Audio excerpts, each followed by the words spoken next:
Welcome to the Fantasy Football Garage. I'm Chris. My friends call me the Candyman, and you already know what time it is. Tonight, we're talking week 8 of the NFL. We're deep diving into running back data.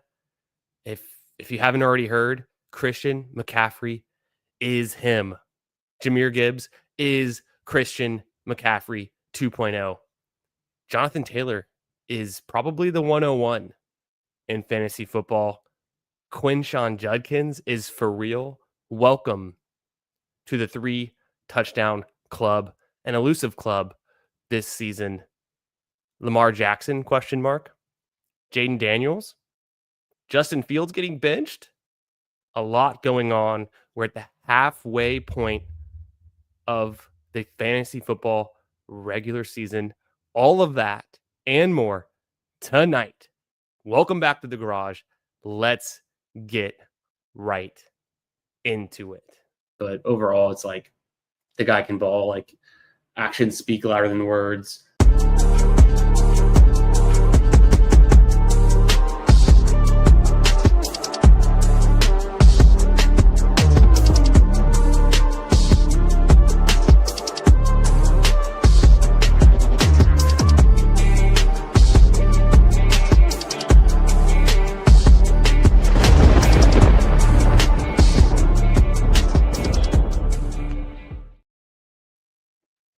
What's up, everybody?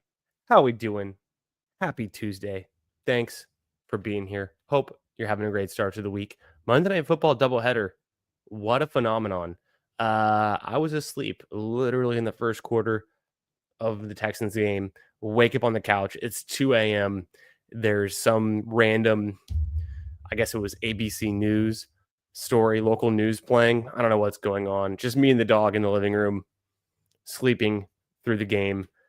Completely missed it. So I had to go back, look at the highlights, look at the slam, dunk, touchdown between the crossbars from Jackson Smith-Njigba, one of the up-and-coming wide receivers in the league. You know, one of the guys we're definitely going to be drafting in the first round of the 12-team fantasy drafts. And for best ball next season, almost certainly, it seems, right? He's on that path. So he has definitely been showing out. Hope you guys are doing great. I'm back in town. Had last week off from the show. I was out of town the whole week. Had a big wedding in the family to go to up in Fort Worth, Texas. So a little trip to Cowtown. Checked out those stockyards. I had some family time, some dinners out, all of that good stuff. Super fun. Got back Sunday night. Football. And now it's Tuesday night. It's the NBA kickoff. Let's go Rockets. In fact, let's check in on those Rockets. How they doing? We'll have to see. I mean, they were up at half. Let's see what's going on there with the Rockets. Quick check in if it will load. And then let's start to talk running backs. I mean, week 7 was prolific. It was huge for running back scores. Christian McCaffrey having the highest scoring, 101 to 100. It's close. Houston at OKC, 2 minutes left in the fourth. It's a close one, but we'll keep an eye on that corner of the eye. But Christian McCaffrey, he puts up the best fantasy performance of the entire season from the running back position with 35.6 fantasy points, not to be outdone by Jahmyr Gibbs, who puts up a very respectable 35.3 of his own on Monday Night Football last night. So 2 mega performances. McCaffrey did it with a whole lot of receptions, 7 receptions. He had 201 total yards, the 2 touchdowns, 31 total touches. He averaged 1.15 fantasy points per touch. Gibbs, on the other hand, only 3 receptions, but he did have 82 receiving yards. He had 218 total yards, also 2 touchdowns. Only on 20 touches, though. Gibbs, hyper efficient, the big playability. So we saw it there. He also had a run of 20 plus yards. McCaffrey did not. McCaffrey's longest was 15 yards. Gibbs had a 78-yard touchdown. He was averaging 8 yards per rush in week 7. Jahmyr Gibbs accomplished that feat on 20 total touches for a whopping 1.77 fantasy points per touch. One of the highest on record this season for anyone who touched the ball 20 or more times, by far the highest. By far. Jonathan Taylor had 1.72 fantasy points per touch on 19 touches in week 7. He's right there with him. So Jonathan Taylor, again, with 3 touchdowns, the third time he's done it this season, if I'm not mistaken. Yeah, the third time. Incredible. So just a prolific week for running back scores. If you had Ashton Genty, if you didn't have Jonathan Taylor, Gibbs, McCaffrey, if you had Dowdle this week, it just wasn't his week. So tough, very tough. Quinshon Judkins, talked about him in the intro. He had 25 touches. He had no receptions, but he did have 3 touchdowns. Welcome to the touchdown club. He put up 26.4 fantasy points in week 7. Good for about one fantasy point per touch. The 25 touches, 26 points in fantasy. He's carried by the 3 touchdowns. He did have a big breakaway run with a 46-yard longest rush. Only averaged 3.4 yards per carry. So that Cleveland Browns offensive line is kind of his Achilles heel, limiting him. But the high volume touches, 25 rush attempts, incredible in week 7. Big stuff. How we doing, everyone? Thanks for being here. Shout out to LK. What's up, brother? LKFJA says he traded Kupp for T. Higgins. Hey, perfect timing. Paid off in 1 last week. Hell yeah, brother. Love to see it. I traded away T. Higgins in my home league. And obviously, since I made the trade 2 weeks ago, T. Higgins has been going off a little bit. Joe Flacco connection looking good. Better than it had been, right, with Browning. But I got Rashee Rice in the deal. So I'm still feeling good. Rashee Rice pays off with the 2 touchdowns. Not a whole lot of yards. Not a whole lot of receptions. But still a big part of the offense. The high value targets in the red zone, in the end zone. So, but yeah, T. Higgins looking pretty good with Joe Flacco. Getting rid of Kupp for that, I think, is a major upgrade in my oldest dynasty league. It is PPR, but I started Kupp in my wide receiver 3 spot. And, slight regret. I still won my matchup, so we're good there. I had Scatterboo in. I had Stafford. I had Dak. Who else did I have? I've had Bucky Irving out for ages, it seems like. Bucky Irving, a guy, when is he coming back, man? This is crazy. So, but yeah, I had Kupp in my starting lineup, and when he threw that pick, I was like, well, there goes 2 points. At least he had 1 big catch, but he really wasn't involved. It has been the Jackson Smith and Jigba show for Seattle with Sam Darnold. Yo, what up, Putt Daddy? How we doing? What's going on? Hope you guys are having a great start to the week. I'm going to go deep diving into some running back data. I've been talking about it, the intro to the show, but we're going to look at some numbers. We're going to look at some performances. We're going to look at some trends through the first 7 weeks of the NFL season. We're going to look ahead to week 8 and see what we can find out. Which defenses can we exploit? Which to avoid? Which running backs to start? The week 8 situation, it is sketchy. 6 teams on a bye. We have 3 teams from the NFC West, the Rams, the Cardinals, the Seahawks all on a bye. We also have the Raiders, the Jaguars, and if I'm not mistaken, who's that 8th team? Lions. The Lions on a bye. So a lot of really good teams, really good fantasy players are going to be at least the Lions and the Rams. A lot of fantasy assets are going to be on bye this week. I think the running back situation could be different. You might be starting some guys you're not expecting to. There's not going to be a whole lot on the waiver wires for running backs this week, just not like what we've seen over the last few weeks where we've had guys come out of nowhere like Vidal and even the backup running back for the Cardinals to an extent, or Rashad White, who might not have been on waivers, but all these handcuff guys, we're not seeing a whole lot of that going forward into week 8. If Woody Marks is available for some reason, I would pick him up.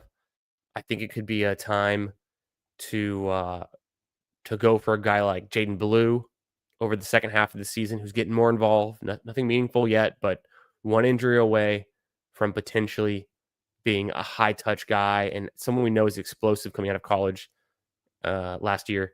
So it's going to be interesting in week 8 how they're going to play this. Okay, says he also picked up Charbonnet off the wire. There you go. Started him in one.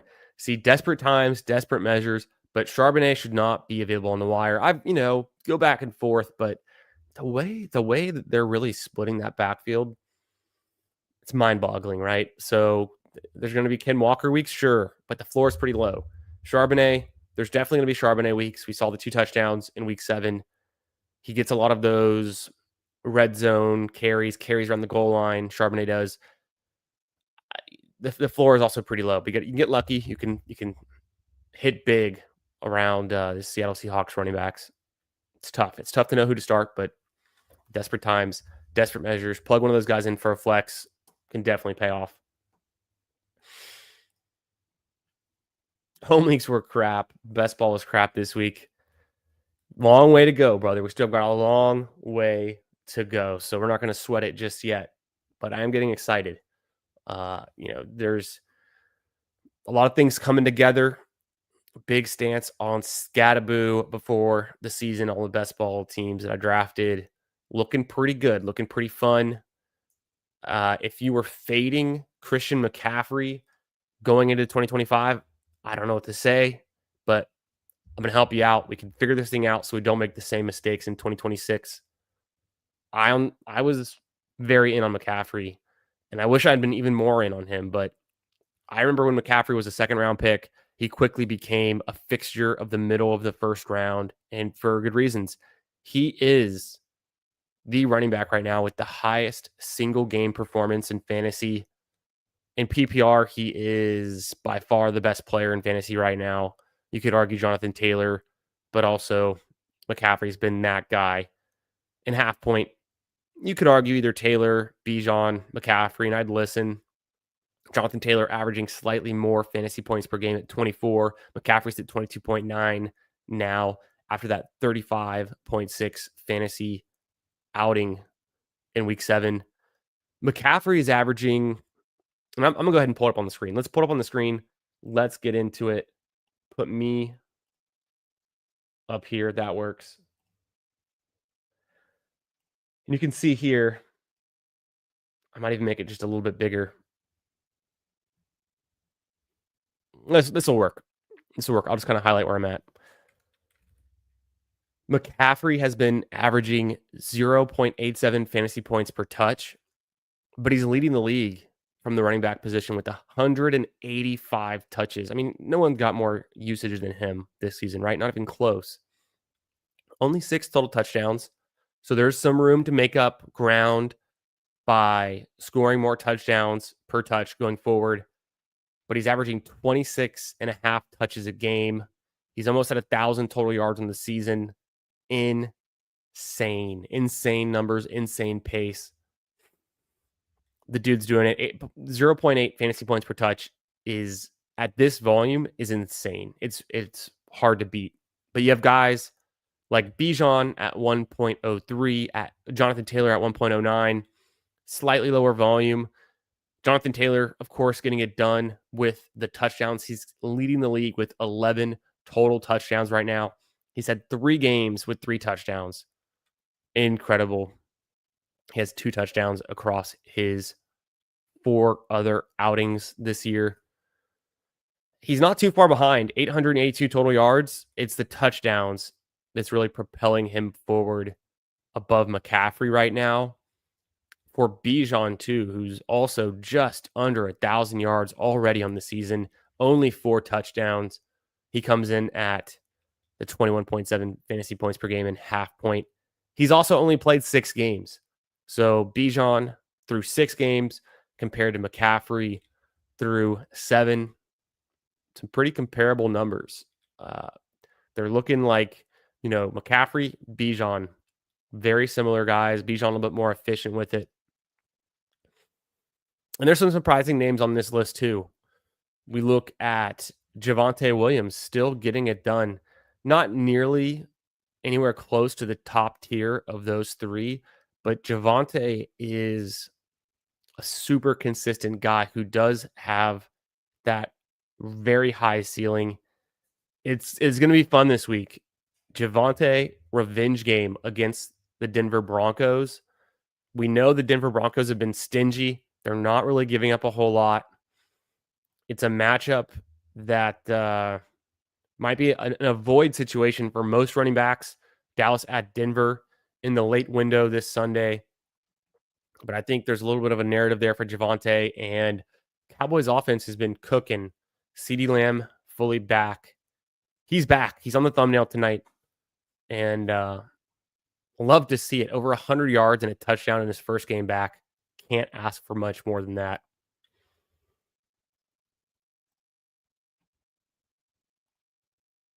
Putt that he says he had 2 elims left but lost 1. Hey, you're still alive. You're still alive. I like that. You're starting to get paid out every week too. That's good. Oh no. Only up 2 points against JSN.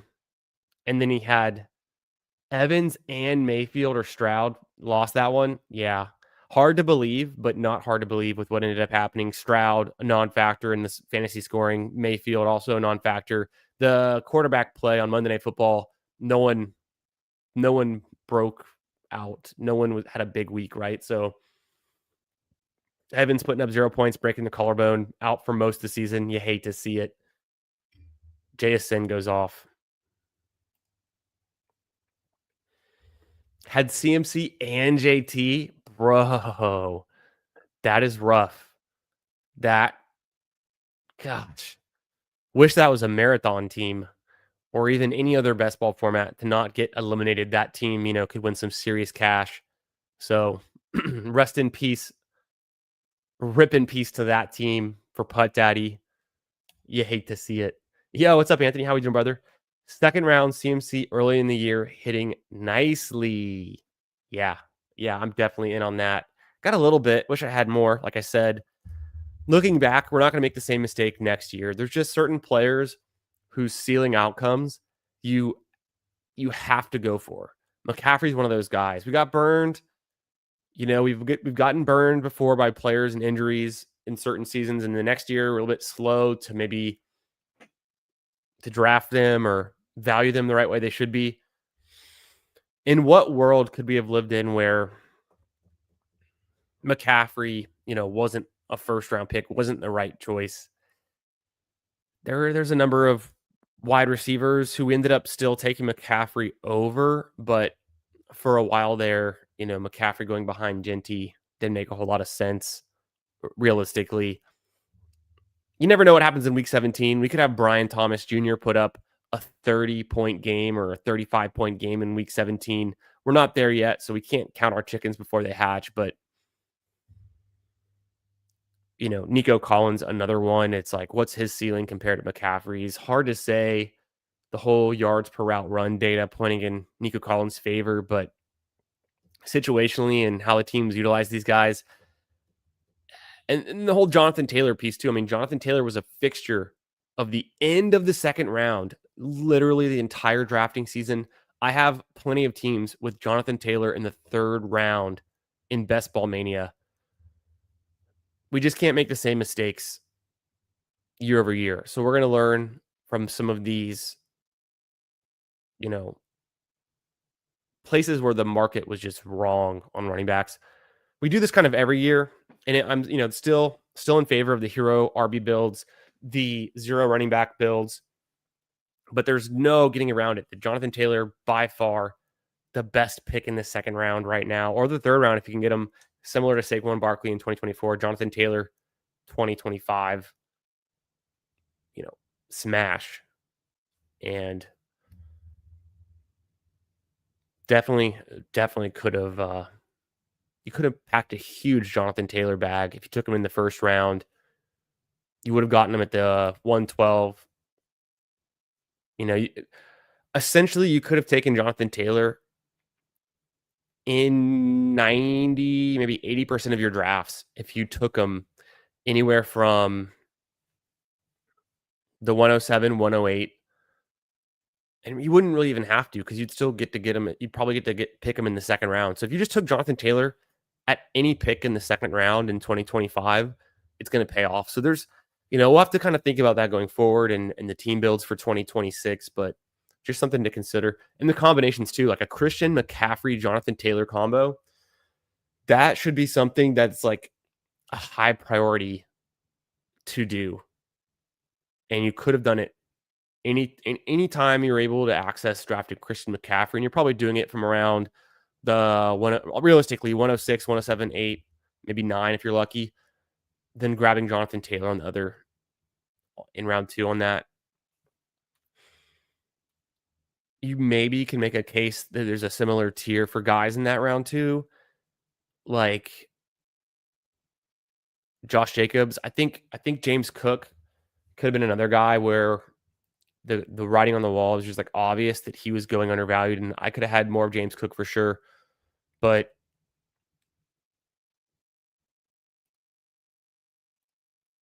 James Cook's not putting up the touchdown numbers he did last season. He's going to get done through, total yards this year. Through 6 games, he's averaging 104 total yards per game.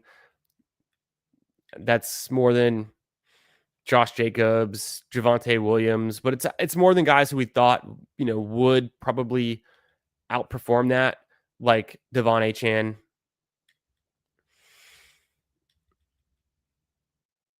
Surprisingly enough, through 4 games, Bucky Irving was at 108 yards per game. So, like, Bucky Irving's still a good pick, just a little bit of a bad injury luck.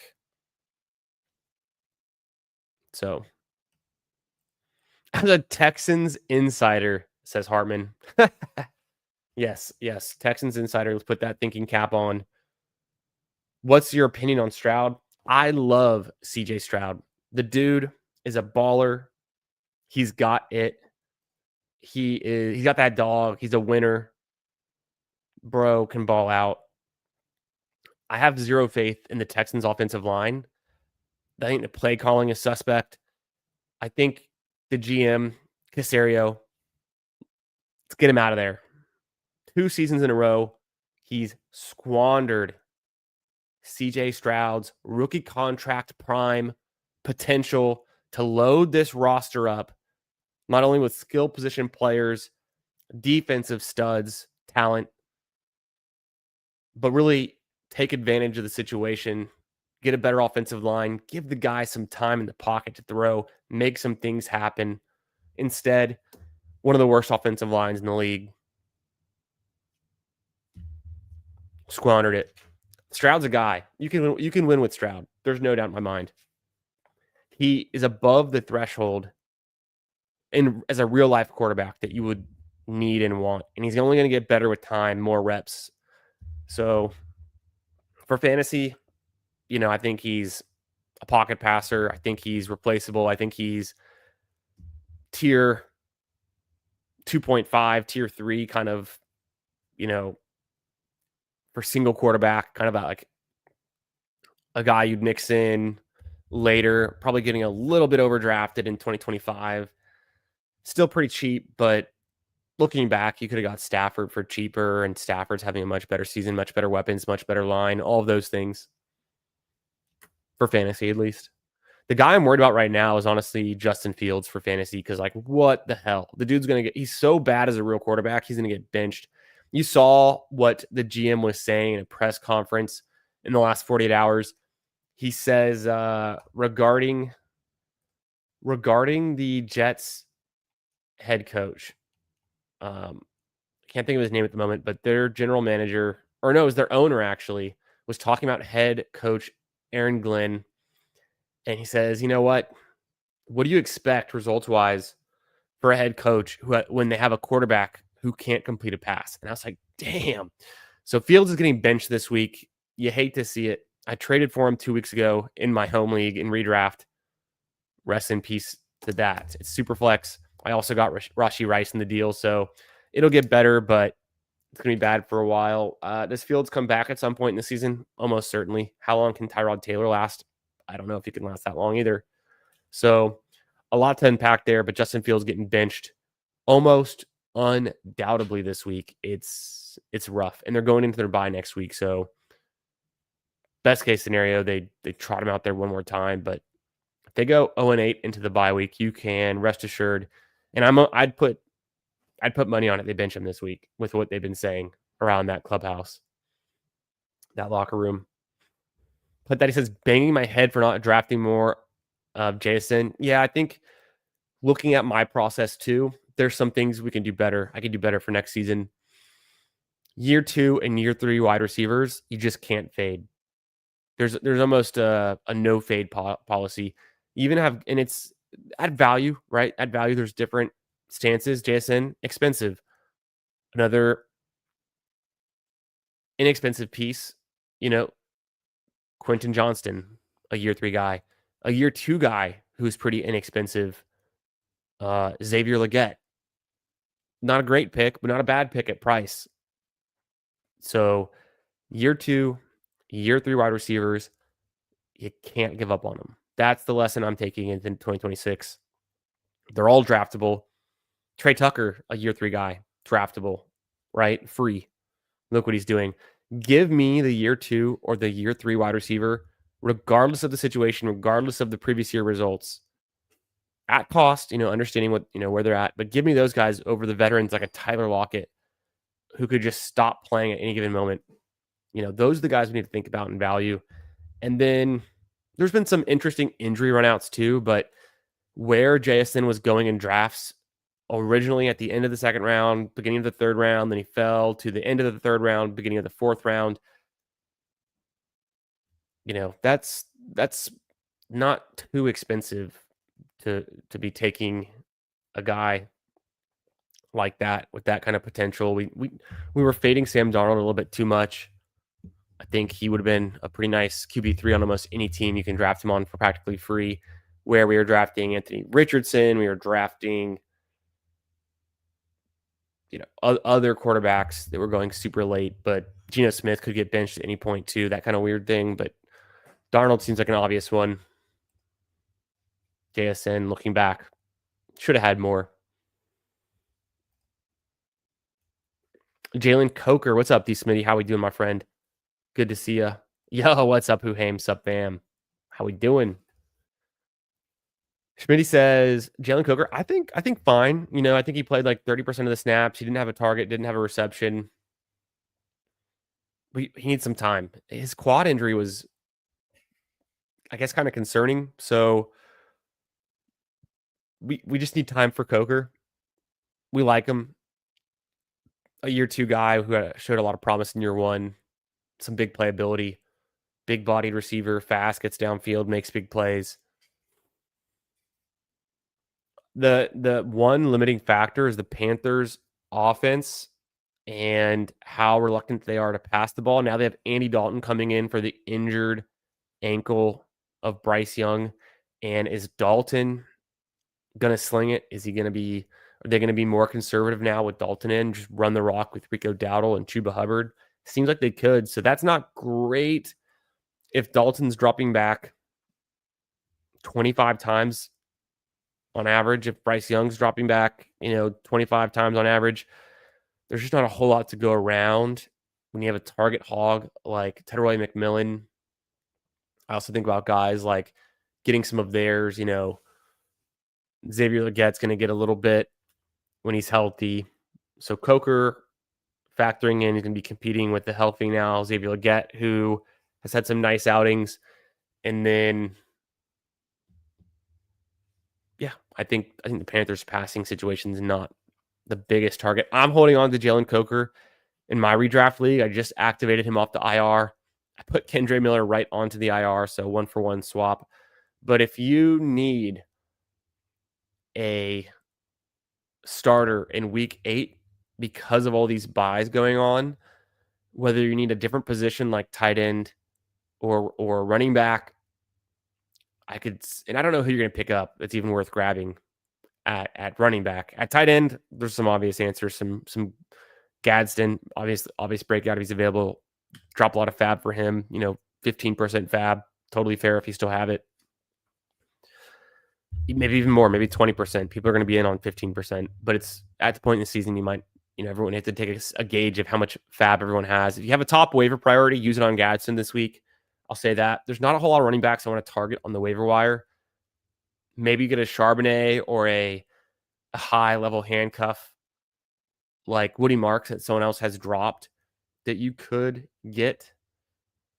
But if you're trying to plug and play a wide receiver because of buys in week 8 and you're considering starting Coker, I think it's a little risky just because we haven't seen it yet. So I'd be reluctant to drop Coker, but I can see where in week 8 with all these buys, you might have to do it in redraft if you have a shallower bench or any kind of situation that might make more sense. Going to be a lot of wide receiver 3-4 options available in the waiver wire. Guys who've already played a certain number of snaps more, maybe a more interesting offense. You can think of like Kayshon Boutte, might be more of a dart throw than Jalen Coker in week 8. Yeah, me too, Huhames.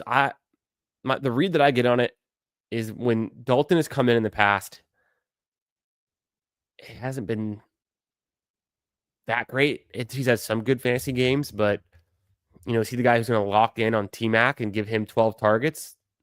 That'd be nice. Is the team just going to scheme differently to avoid passing the ball as much as they would with Bryce and then lean more on the run? They kind of already were leaning more on the run as it was. So is this just like a wheels up for Rico Dowdle? Does the whole offense, the whole team get worse? Yeah, the late round exposure max thing, I think that's a pretty smart idea because something I was trying to actively do was not get too fixed on any one late round guy, sprinkle them all in because you don't want to be so in on one late round pick that you're costing yourself exposure to other interesting picks. The counter argument to that is the Puka Nacua Kyron Williams season.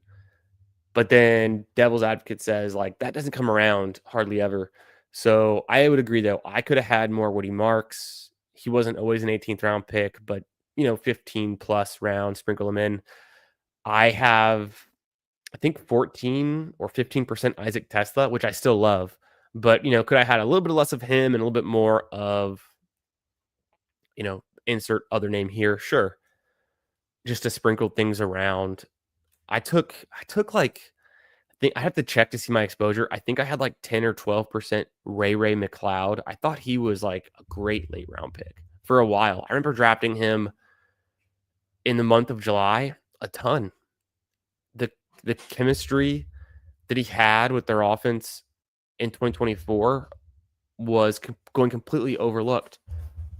I thought he was one of these veteran guys that, yes, he had his best career season in 2024, but could he build on it?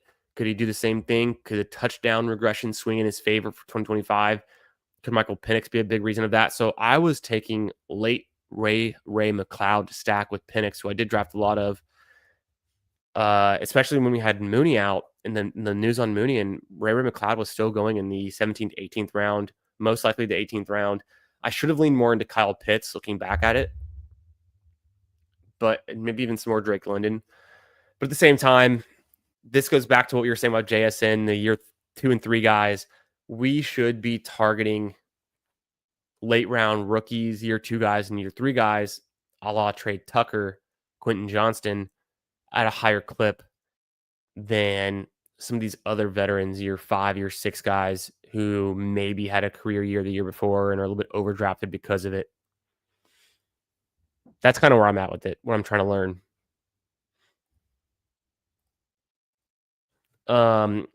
Putt Daddy says I was thinking the exact same thing.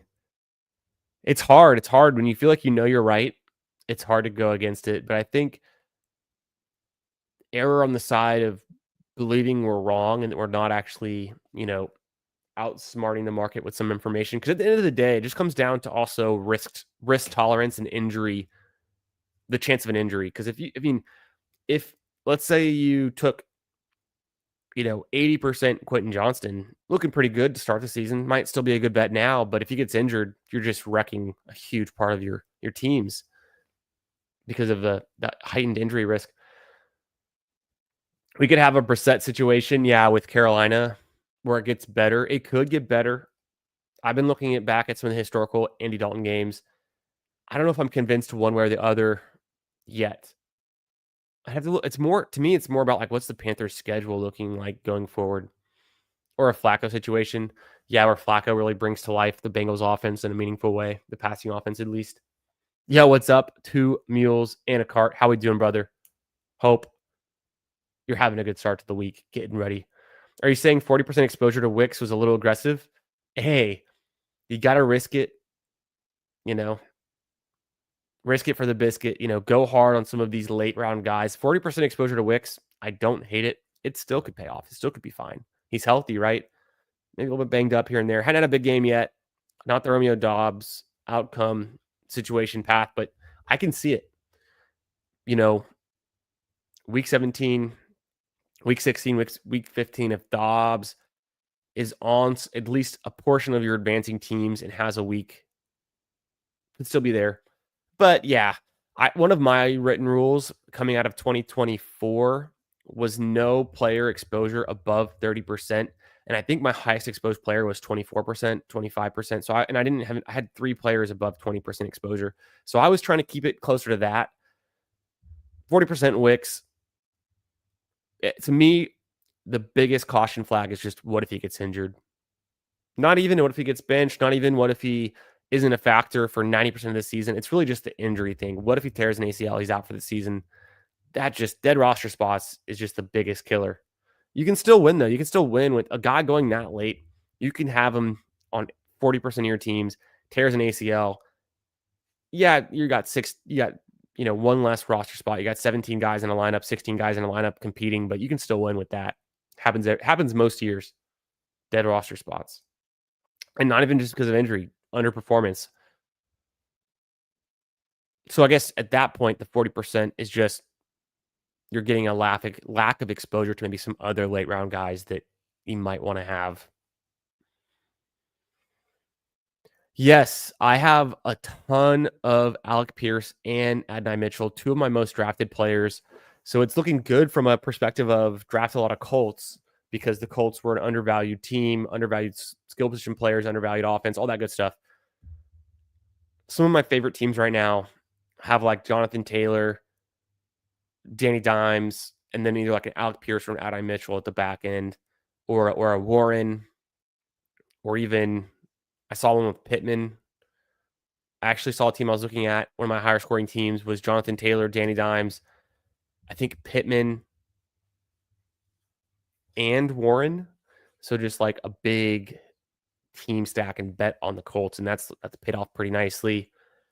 But yeah, Alec Pierce can still, he's missed some games, concussion. He's not been hitting the lineup in a very meaningful way, but he's going to have some flexible weeks. He could have a big week.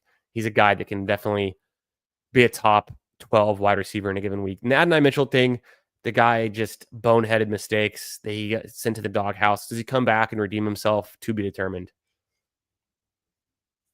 Yeah, what's up, Bo? How we doing? Oh, a second half drafted season on drafters. Nice. And then immediately lost to Evans for the season. The beat goes on. Dude, that's so tough. That's so tough. 2 mules. That's hilarious. That's fantasy. The injuries is something we're never going to avoid, right? Yeah, rip. That's how I remember who Hames was talking about his second quarter teams. Captain 25%. Yeah, I think that's very fair. How we doing, Bo? Says Swift, Stroud, and Ladd for Pitts, Derrick Henry, and Dak. He's got Jaden Daniels hurt and McBride on a bye. So let's think about this. So you're making a trade. You got Jaden Daniels out, hurt. Single quarterback, I'm assuming, right? McBride on a bye. But you're talking about moving So you're going to move your Swift, sell high, your Stroud, get rid of him, and Ladd, he's been hit or miss, a lot of misses. You get Pitts and Derrick Henry and Dak. Let's dive into it a little bit. I'm not crazy about Derrick Henry right now, especially without Lamar. Dak is an upgrade over Stroud, but and a nice fill-in while you have Jaden Daniels out. Pitts is nice. You're not going to use him a whole lot when you have McBride healthy. The question is, would I prefer Swift and Ladd to Derrick Henry? Because that's what it comes down to in most weeks for the rest of the year. Let's dive into Swift. Let's dive into Derrick Henry. So this is DeAndre Swift. I'll zoom in a little bit more. Let's go 110 on this. Boom, 110. Perfect. Okay, now we can see it. We're going to talk about DeAndre Swift first. He's played 6 games. In 2 of those games, he scored more than 20 points. Those are also the only 2 games he scored more than 17 points. In 50% of the games, or 3 of the games, he scored more than 14 points. In 4 out of the 6 games, he scored more than 10 points. He has 2 games where he scored less than 10 points. But he's averaging about 15 points a game and half point per reception. His 0.84 fantasy points per touch, pretty respectable. Not bad.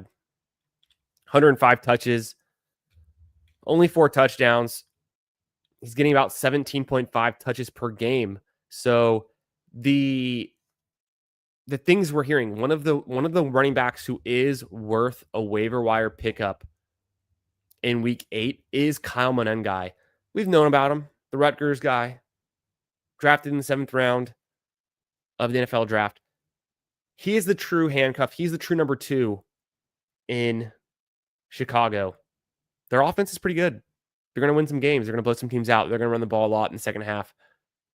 DeAndre Swift will still get his, and he's going to get his first. Monengai just had a nice week. I think he had his double-digit touches. He had his 16 fantasy points while Swift was still getting his. And Monengai, I think, had a touchdown as well, right? So we'll look at that, what we can read into this. Does Monengai start to eat into Swift's workload? I don't think so. I'm not all the way there yet. I don't think Swift is worse than this guy. I don't think their coaching staff is off of Swift yet. Ben Johnson, he's open to using Swift. They've been leaning on him. They want to get guys involved, except for Roschon. They don't want to get Roschon Johnson involved for whatever reason. They want to keep Monengai involved, but Swift is going to be 60, 65+% of this backfield, in my opinion, going forward. And I think that's what he's about then this season with a look into the numbers. His highest week, he put up 24.5 fantasy points. DeAndre Swift, I think he's been a guy. He's been locked in. He's been pretty nice for fantasy. A really, really strong flex and a decent running back too. He's had more, in only 6 games, he's had more weeks scoring 20 or more points than Quinshon Judkins, than percentage basis wise than Javonte, but Javante's also had to. He's had more than Kyron Williams, way more than Travis Etienne, who still has not eclipsed 20 points. He's had more than Saquon Barkley. He's had more than Derrick Henry, more than Ken Walker, David Montgomery. So let's go down the list. Let's get down to the list where we're seeing Saquon Barkley hasn't had a game over 20 points. His highest game was 16.4 fantasy points a long time ago too. Hasn't had a game over 17 fantasy points. So Saquon Barkley, one of my biggest avoids going into this year and my biggest sell low for many weeks now. I've been saying this for weeks. I've been putting it out there. I think it was on Twitter tonight in my Twitter post. Follow me on Twitter, by the way, at FFB Garage. Make sure you slap the like on the stream. If you're watching here, thanks for being here. Appreciate y'all. If you haven't already slapped the like, go ahead and slap that like. It's free, but it helps me out, helps the algorithm, everything for the channel. Thank you for supporting the channel. Come say what up if you haven't already said what up in the chat yet. But what I was, and follow me on Twitter at FFB Garage. What I was proposing was Saquon Barkley for Rashee Rice straight up. Rest of season, who do you want? Give me Rashee Rice. Easy. Because Saquon is not the Saquon we saw last season. He is J.K. Dobbins with a lower floor. And it's sad to say. He's a worse version than J.K. Dobbins, who I'm also a sell on, not excited about. It's tough. Could Saquon turn it around? Yes, but he is a huge disappointment relative to where he's getting drafted, what we expect, all these things. Now let's talk about Derrick Henry, right? So Derrick Henry has been an RB1, scoring more than 17 fantasy points in 1 out of his 6 games active. He did put up 28.7. He's a top running back scorer that week in week 1. So he looked pretty good for a while, but the flame it's dwindling. It's burning out, right? The candles, the wick is getting low. It's about to burn out. I don't know. Can he come back and show us something? They're just not using him. He's only getting 15 and a half touches per game. That's 2 less per game than DeAndre Swift. His offense right now without Lamar Jackson is worse than the Bears. He's averaging 11 and a half fantasy points per game, 0.76 fantasy points per touch. You compare that to DeAndre Swift, who was at 0.84 fantasy points per touch. It's better, and he's getting more touches. So I would rather have DeAndre Swift than Derrick Henry right now. And it just comes down to usage. What's going on? When Lamar comes back, could it be better? Sure. But we also saw a lot of games with Lamar where they're playing Justice Hill as many snaps as they're playing Derrick Henry in those passing down situations when the team's playing from behind. The Ravens defense, one of the worst in the league, if not the worst in the league. They're going to be in a lot of negative game scripts where Lamar is throwing the ball. It's obvious passing situations, 2-minute drill kind of thing. Justice Hill could just be in the game for those plays and not Derrick Henry. So straight up, give me DeAndre Swift over Derrick Henry at this moment going forward. I don't think Kyle Monangai is going to completely take over here. But let's look at what Monangai just did in week 7. We can find it here. We'll scroll down a bit. He put up a respectable 16.4 fantasy points in week 7, where that's the 72nd best overall running back score in the entire season. He had 81 yards on 13 carries, a touchdown, 3 targets, 2 receptions. At the same time, it's a very good performance. He was putting up a really nice 1.09 fantasy points per touch on 15 touches. We can scroll up and find DeAndre Swift from week 7. There it is. An even better performance. The 43rd overall running back game, fantasy game this season. 19 rushing attempts, 124 yards. So also very, very good behind that offensive line, that good offensive line. He got a touchdown. He had a rush of his longest rush was 23 yards. Only 1 target, 1 reception, but he got 14 yards on it. So he puts up 20 fantasy points. He puts up a week where he's getting 1.02 fantasy points per touch. Hey, that seems very similar, really common. So the common thread here for the Bears is whoever is their running back is going to potentially produce behind that nice offensive line. Barring injury, it's DeAndre Swift going forward. I think this is a signal to pick up Kyle Monangai as a high-valued handcuff the rest of the season, where he's clearly the guy that would get the work if Swift were to go down. I don't think I see Swift losing his job to Monangai. So, but I want Swift over Derrick Henry rest of season, I think is what I'm saying. So going back to, and what up, Mike? How we doing, brother? Bo's question, it's full PPR, it's 4-point passing touchdown. That's where, full PPR, I want Derrick Henry even less, right? Swift is fine in the passing game. I think I want the side with Swift, Stroud, and Ladd. If we think Jaden Daniels is gonna miss serious time, I don't even know. I mean, Dak doesn't even help you that much though, because Dak's gonna be out in week 10. You could start Dak in week 8 and 9. He's out in week 10. Stroud already missed his bye week. Dak is definitely better than Stroud, but you're gonna be starting Jaden Daniels when it counts. Quarterback scoring is replaceable. You're only gonna start Pitts one week. You're gonna start McBride every other week. You could stream tight end this week. I don't want to give up Swift. I think, and then Ladd is also kind of a nice depth piece. So that's just how I lean. What do you guys think in the chat? And then Who Hames was saying he did a third quarter on underdog and also took Evan Saturday. Rip. Seems fair if you have wide receiver depth. Yeah, that's where I'm coming at it. It's like if you don't have wide receiver depth, I don't want to get rid of Ladd. But if Ladd is never going to start for you, maybe it makes more sense. Usage was closer than I think on Swift and Kyle. Yeah, definitely close usage, right? But wasn't that the game? I have to look. Wasn't the game kind of really a good game script in the favor of the Bears? And I wonder if we could get more information on um, that situation and which quarters Monagai was playing. You know, his snaps came later in the game, I'm pretty sure, right? If we just look at the scoring plays, kind of indicative, right? Swift gets his touchdown in the second quarter. They're up 20-0. They're just trying to run the ball out, run the clock out. There's some big passing plays. Saints come back a little bit in the third.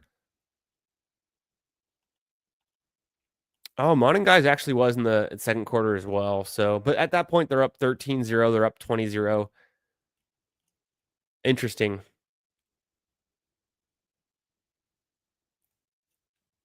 Yeah, more to understand there about the split, but I'm still pretty confident about Swift. I haven't heard, and I'll have to check the latest coach speak, post game presser, and things like that.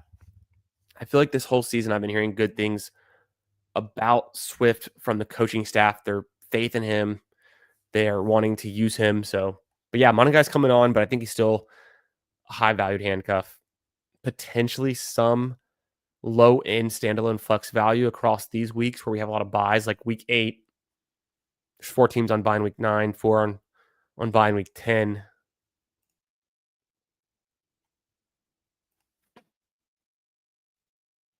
The Rice team's alive. I know. Rice coming back is going to be huge. How we doing, Mike? What's up, brother? Henry is going to smash the rest of the way. I know we got some Henry believers. I'd love to see it. I just think they need to use Henry more. It's not even like Henry's underperforming. They're not using him as much as I'd like them to be, right? It's the Ravens. It's the game scripts they're in, playing from behind. It's crazy. Smitty wants to know, start Brees Hall or Rashad White? I think it's early in the week to kind of determine that, but we'll definitely, I mean, obviously, we're going to look into it. Definitively, I'm not sure yet. The obvious lean is toward Rashad White. Let's just look at the numbers of Rashad White's been doing lately. He's only averaging about 10 fantasy points per game, but he's getting 0.82 fantasy points per touch, and he's been averaging 12 touches per game. It's a little bit higher right now. So if we're expecting him to get 15 touches, expect about 12, 13 fantasy points, plus or minus. Scoring a touchdown would shoot him up a little bit more too, and he could do it. Bucky Irving, I don't think is going to be back this week. We'll have to see, because they were saying they need Bucky Irving to have a full week of practice before he's back. I don't know if we're going to see that. They might just keep him out until after their week 9 bye, and I'd hate to see that because I need Bucky in a lot of my leagues right now. So I'm leaning Rashad White. Going down to Brees Hall, one of the most concerning players in fantasy this year. 0 touchdowns through 7 weeks. I remember when it was week 4, week 5, and we're talking about Brees Hall having 0 touchdowns. He's just 1 week away from having a big week against the Cowboys or whoever it might be and getting these touchdowns. Never going to happen. I mean, the guy's best fantasy week was 15.5 points. He's averaging 10 fantasy points per game. 0.58 fantasy points per touch. Couldn't be worse. Couldn't be much worse. It's just what is going on? He's got 612 yards. It's not even that bad, 87 yards per game, but 0 touchdowns kills you. It's the Jets. You just want to avoid the Jets. Do they get better with Tyrod Taylor if he starts this week? Maybe. I'm going to lean Rachaad White. Give me the Buccaneers. Get me away from the Jets. Yo, what up, Pred Talk? How we doing, brother? Thanks for being here. Hope you're having a great Tuesday. Good to see you. Yo, what's up, Steel? How we doing? Steel a brain rot trading. What's up? What's up? Yo, what up, Matt? Steel says 5 minutes ago, he says, guys, I traded Jalen Warren and Dobbs for Genty. Was that good? Let's dig into it a little bit. I think it's good. I want Genty. Dobbs is a guy that's kind of easy to sell. He's already had his big game. He could have some big games in the future, too. He's a red zone threat, red zone target. He's a touchdown magnet. We know that. But Jalen Warren's having a great season. Steelers are surprisingly good. Aaron Rodgers getting them into scoring position. So Steelers are good. Genty, offense, bad. Offensive line, bad. Quarterback change could be coming. That would be bad. But we like Genty. We like his ceiling. I lean Genty there. Let's dig into it a little bit. And then we'll jump in. We got some questions from Matt. Yeah, Pred Talk, of course, brother. Fire away with the questions. Lad does not play, says Bo. If you are interested in getting Dak in your lineup for the weeks where Daniels could be out, we don't know how long he's going to be out for. Maybe it makes sense. Pitts is slightly better than the replacement level at tight end streamer for this 1 week, but you're not going to start him after that. So if you make this trade, I would just advise you to try to flip and sell Pitts and probably Dak as well.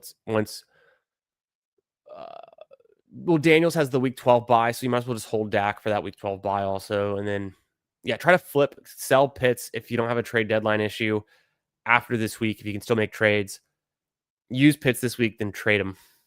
Then I think it could make some sense too. If Lad's on your bench, you're not using him, it might make sense to move him if you like Derrick Henry more. It's close. I think Swift is fine.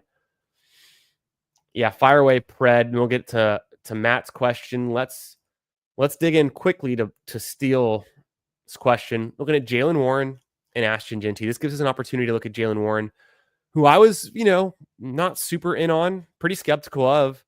He still only has 1 total touchdown on the season.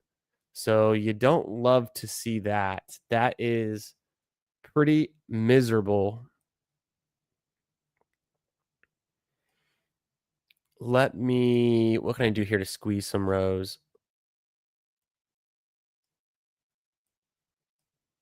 That makes it a little bit better. That. Okay. This works.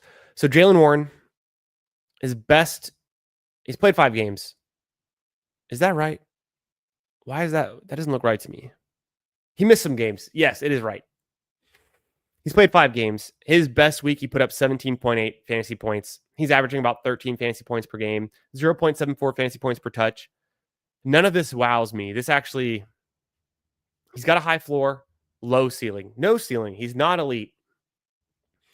He's got a high floor. His floor is very good, right? He's consistent. He's a good flex play. Terrible RB2. Good flex play. Not going to win you a championship. Not going to win you the week, but he's not going to lose you the week. Only 1 touchdown. There's the fatal flaw. He's never scoring touchdowns. Career touchdowns, what is it, 7 at this point? Embarrassing. Terrible.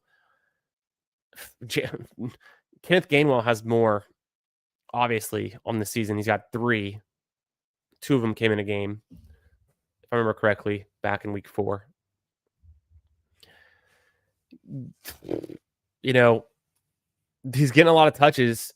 He's getting 17 touches per game. So there's that going for him, Jalen Warren, but decent on the total yards per game, about 99 total yards per game. Decent, pretty good. Not scoring touchdowns, similar to Breece Hall. A worse version of Breece Hall. Man, it's just tough. More efficient than Breece Hall, but also not scoring touchdowns. So I would be selling Jalen Warren. I don't see it. Let's go to one Ashton Genty, who has all of the ceiling in the world for a number of weeks, was holding the crown as the top running back scorer in the entire league. For week 4 to week 5, he was unseated in week 6 by Bijan Robinson, and now he's been knocked down 3 rows by McCaffrey, Gibbs, and Jonathan Taylor. Explosive week 7 performances. But Ashton Genty, was at one point atop the leaderboard for the best running back performance on the year in a single game. He put up 32.5 in that game. He's averaging the 12.7. So he's averaging just about the same amount of points per game as Jalen Warren. But the ceiling is so much higher, so much better, literally twice as good. The 0.7 fantasy points per touch is a metric that reflects how bad the offense has been, how bad the offensive line is. 126 touches. You'd love to see that. That's hard to beat. 5 total touchdowns. He's a killer. He had a 3 touchdown game. When he gets the touchdowns, he's pouring it on. The yardage could be a little bit better. The yards per attempt could be a little bit better. Genty, to me, is the obvious smash. He can win you a week. He can win you the league. The Raiders are terrible, but, if they can figure out how not to suck, if they can have a matchup that is, a plus matchup against the defense they can take advantage of, and if they can score, put up some points. Brock Bowers is fully healthy. The offense is making a little bit more consistent drives, actually scoring points. I think Genty is a buy low right now. I like it, Steele. Matt says, yeah. Gonna ask a couple ad drop questions about one of his teams he's struggling with. Hell yeah, brother. Let's get into it. Matt says 12 team PPR. He's got Fields. Yikes. Murray. Yikes. Gibbs. Love it. Bucky. Love it. But we need him back. Sharbs. Good fill in. Pacheco. Yikes. Brashard Smith. Fun. Tootin. Could be fun at some point. Haven't seen it yet. We got to see more, right? We like it. Waddle. Nice. Debo. Hurt, but we like it. Wilson, I'm assuming that would be Garrett Wilson, also hurt. Marvin Harrison Jr., up and down. Hunter, I take that as Travis Hunter, unless that is, that's Travis Hunter. And then Cade Otton. I see what we got. We're working with a team. It's got a lot of players hurt. Who doesn't? But not bad. Some really good depth, actually, too. In PPR, I like that for all of your receivers are plus PPR guys, except for Debo, who's still just good. Brashard Smith, a good PPR play. I like where this is going. He says he's got the first waiver priority in his league. Should he add Mooney, drop Whittington, add Flacco, Penix, or Mariota, drop Murray, add Munning guy, or Hill, drop Fields, add Downs, drop a kicker, add Franklin, drop defense? Thoughts? So that's kind of how you have it set up right now. I like going after Mooney. So you have Fields, who's going to get benched. Murray, who's injured. We don't know if he's coming back yet. I think we have to wait and figure that out. So you need a QB this week. You also have Murray out on a bye, obviously, and then Fields out on a bye next week. So in a single quarterback league, I'm cool with dropping Fields and Murray. If you can get Penix, Penix is my top priority. I think even ahead of Flacco. I think so. Mariota's nice when Jaden Daniels is out. And Jaden Daniels is going to miss at least one game, if not more. We think. We're not sure yet. More info to come the rest of this week. I'm thinking Penix and Mariota are better plays. Even Flacco is kind of a streamer. Flacco's out on week 10. Penix already had his bye. Mariota's bye for the Commanders week 12, if I'm not mistaken. So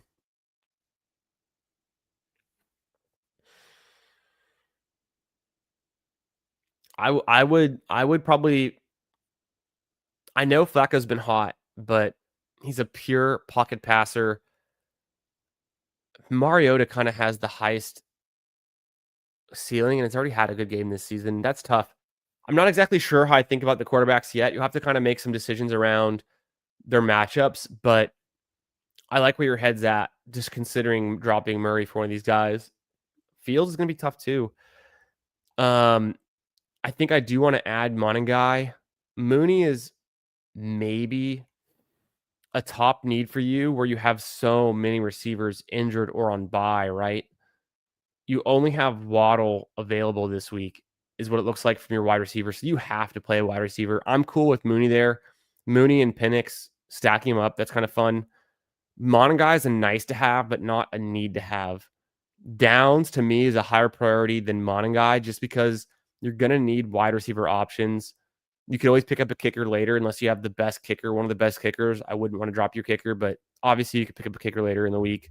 Get Downs in there if you can fit him in. Franklin to me is could be fun to start. I would layer it so like if you miss out on Mooney and Downs, you get Franklin. But I don't know that you have to have Franklin if you get Mooney and Downs, right? I feel like that would cover your starting wide receiver positions. Yeah, you're in a spot. There's a lot of buys, a lot of injuries with this team. You've got Gibbs and potentially Bucky out. So you're starting either Charbonnet out. You're starting Pacheco and Burchard. Okay. And you have Tootin out. Okay, now I see where you're coming at. I forgot about even Charbonnet being on a bye. It's going to be tough to fight for Monangai. Justice Hill, you might be able to get him very cheap, though. So I'd make that one of your lower priorities. If you think you can ride with one QB of the Flacco, Penix, or Mariota variety for a little bit, you might drop both Kyler and Fields to cover your starting positions you need to start this week. Running back, you're going to need another guy. Also, how much of this does this week matter to you? Is your record 4-3? Are you on the border of the playoffs? Are you in a must-win situation? You're 2-5. Are you 5-2 and you can afford to lose this week? Because there's a lot of outcomes where you make a lot of waiver moves. You want to be able to start a player in your lineup across all your startable positions. But the difference between Brashard Smith and Pacheco in your lineup versus Monangai or Hill, to me, is not so different. Like, most of the time is not going to make a difference. If you're going to win this week, would you have won by 2 points and it's because you picked up one of these guys? Probably not. If you're going to lose this week, would you have lost by 30 points and picking up one of these guys means you lose by 29 points or 25 points? Then that's what you kind of have to think about, because it's not worth winning every single individual week in season long if you don't have to, and sacrificing a lot of these pieces on your team and giving up all these waiver priorities and things like that. If you think you're just going to rough it through one tough bye week, because you come back next week and you've got Gibbs available, you've got maybe Debo is back, maybe Wilson be on a bye, Marvin Harrison Jr. back, Hunter back. If you're going to start all of those guys the rest of the season and never start Mooney again or Downs again, does it really make sense to move the pieces? That's kind of where I'm questioning, but it's tough. So I would just ask, how important is this week to you getting to your fantasy playoffs? If it's not a very important week, if you think you can get by without sacrificing a lot this week, the waivers and stuff, I don't know, maybe you obviously are going to, you have the first overall waiver, so any waiver you put in is going to get spent highly, right? So I guess that also is a way to think about it. I come from a lot of leagues where I play fab, and so I might just put in more low fab bids, assuming like I don't actually want these guys that badly. But when you have to spend your first waiver to get any waiver, I can see it's kind of tough. Pred wants to know who won this trade. Purdy and Worthy for Love and Dowdle, 14-team Superflex. I don't know. That's pretty close. I love Dowdle right now. The dude has been electric. The dude's been going off. One of the best running backs in the league over the last 3 weeks. I mean, he's had 2 30-point games, 2 of the highest scoring fantasy point performances, 2 of the top 10, top 8 fantasy performances from running back. We've only seen Jonathan Taylor repeat in the top 10, and he's done it 3 times. Now we get Dowdle, Dowdle twice in the top 10 as well. Josh Jacobs, 2 in the top 12.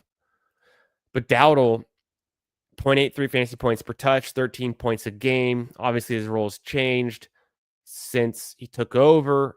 Chuba Hubbard coming back in. Panthers have kind of a down week, but he's still a guy who can dominate. I lean the Rico Dowdle side, honestly. I think Love is fine. I think Purdy is fine. Purdy might be slightly better. Both have the ups and downs. Purdy's been injured. Worthy has ups and downs. I like Worthy, but I think I want the Dowdle and Love side slightly. But I don't think this is unfair. Anytime you can trade a wide receiver for a running back and you swap quarterbacks, it can make a lot of sense for both sides. Don't forget to like the stream. Make sure you follow me on Twitter if you're on Twitter. I'm at FFB Garage. I'll follow you back. You can ask me trade questions there, sit starts, all those kind of things. You can post your teams. I'll look at them. I can bring them on stream. We can look at actual teams, screenshots, whatever. And you'll know when I'm going live. Also, hit the notification bell here so you know when I'm going live. Go live weekly, every Tuesday night. Wednesday, I do streaming with Huhames and Hartman. We're going to go live, I think, on Hartman's channel tomorrow night. So I'll be posting about that on YouTube. I'll post it on YouTube as well. I do YouTube posts anytime to keep you guys in the know with certain things. And then I usually go live, not on Thursday nights because we have the Thursday night games, but either Friday night or Saturday night. I like to do a big, long, fun stream, big time Q&A with the chat, talking about all of our lineups, decisions, sit starts, and fun stuff, rest of season value, stuff like that. So make sure you're subscribed. Make sure you like this stream. Follow me on Twitter. All the good stuff. Thanks for being here. Let's get through the rest of these questions. Talk a little bit more running back data. Talk a little bit of matchups for week 8, what we're looking ahead to, which matchups we can take advantage of, especially from the running back perspective, which I think is a lot of our decisions at each week is trying to figure out the value of a backfield, the value of handcuffs, which players are taking over backfield momentum, the trends in the running back data, which guys are studs, which guys are duds, all that good stuff. For wide receivers, it's pretty self-evident. Quarterbacks are the same way. Tight ends, hit or miss. But this is the week to get Gadsden. If Gadsden is available in your league, that's the top waiver wire priority. That's a big fab bid. I'd say 15 to 20% of your fab, if depending on where your league's at, who spent, who hasn't, how much you got left, how much you need a tight end. But I think Gadsden, rest of season, this guy could be a top 8 tight end rest of season. Easy. So he's you want him in your lineup. Pred likes the Genty side. I do too.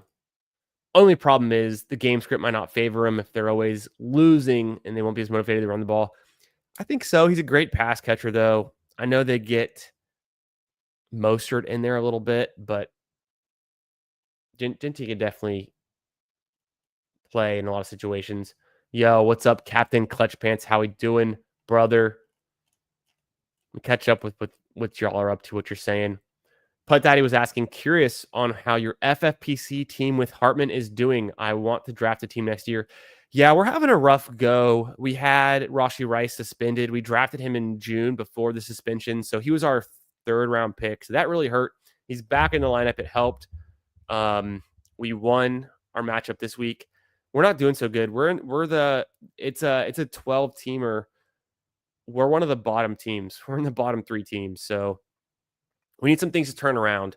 We're scoring. We're putting up points now. We're doing just all right. We have who else was a big injury on our team, a big problem. That was pretty much the biggest one. Rice being out. Our first drafted running back was Caleb Johnson, so he's a huge miss. We had hits like Scadaboo. We had hits like Dylan Sampson early on, but that hadn't been much since.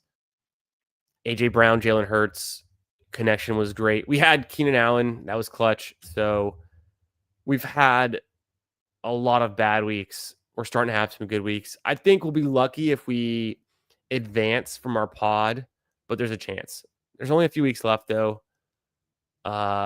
6 weeks left of regular season scoring, if I'm not mistaken. So we need to have a win streak. We got to win out essentially, and I think there's a chance, but it's tough. You learn lessons, next year. Oh, Brock Bowers. No, duh. I was like, what? I knew he had a big injury. Brock Bowers was our first overall pick, first round pick. So that one hurt. Brock Bowers being out hurt a ton. Being limited hurts a ton. So you win some, you lose some. I think I'd like to do another team next year as well. And I think my priority would be to draft it late August or early September, not drafting it in June. Drafting it in June kind of backfired on us in some ways, but we made some bold stands, like taking Brock Bowers early. So have to start 8 players. Yeah. Mooney being number 1 makes some sense. And then just being up to the rest of my decisions, I think makes sense. You're 3 and 4. This is not a make or break week. It's close. You're competing. You're trying to get in the playoffs. You'd rather be 4 and 3. You'd rather be 4 and 4. You'd rather be, on the right. You don't want to go 3 and 5. That's not fun. But this is not a make or break week. So either way, you'll be just all right, Matt. You can get through the bye week, this bye apocalypse. Captain Clutch, how we doing, my friend? Good to see you. He says, yo, man, sitting at 5 and 2. Hell yeah, right now in his 12-team half PPR league. He's got Jaden Daniels. Ouch. Rice, love it. Waddle, love it. Judkins, love it. Henry, Bowers, ouch. Puka, also good, also bad. Ouch. Do I need to do anything? Might try to grab Dart on waivers. If Dart's available, yes. Hammer, go for Dart. We need Dart on this team with Jaden Daniels. You're going to need a QB. Jaden Daniels is going to miss at least 1 week. We think he has his bye week in week 12, but if I'm not mistaken. But could he miss? Is he week? Yeah, he's week 12. I'm pretty sure he could have some weeks he misses in between there. So Dart's a high priority there. The wide receiver is looking, those are 2 good starters. We need Puka back healthy. Obviously, Bowers back. If Gadsden is available on your waiver wire, I would target him as well. Fill in for Bowers until Bowers is back up to speed. And Bowers is already out this week, so you need a tight end anyways. If you don't, I seriously don't know if there's 5 better starting tight ends given the bye weeks for Bowers and McBride this week than Gadsden going forward. The dude is in rare air, elite territory, huge week 7, a big week 6. The utilization is off the charts. He is looking like the next great tight end. Could this tight end class be all about Tyler Warren and Rondé Gadsden going forward? Wouldn't be too surprised. Going into the 2024 season of college football, Rondé Gadsden was the number 1 overall tight end. Syracuse, he had a fine year last year, didn't blow anyone's socks off, and so he lost a little bit of that hype steam, that he had going into the season, but we're seeing it now. He's a big part of this Chargers offense. They're not going to throw the ball 50-plus times every game, but Herbert's a guy that can get you there, so I think it's fun. It's a fun piece. That's who I would go after as well. Running backs, I think you're fine. I don't know what you can do, what's worth picking up this week. I think Monangai, we've talked about him. He's kind of Monangai is a high priority handcuff stash guy. Already had his bye week too. Already had his bye week as well,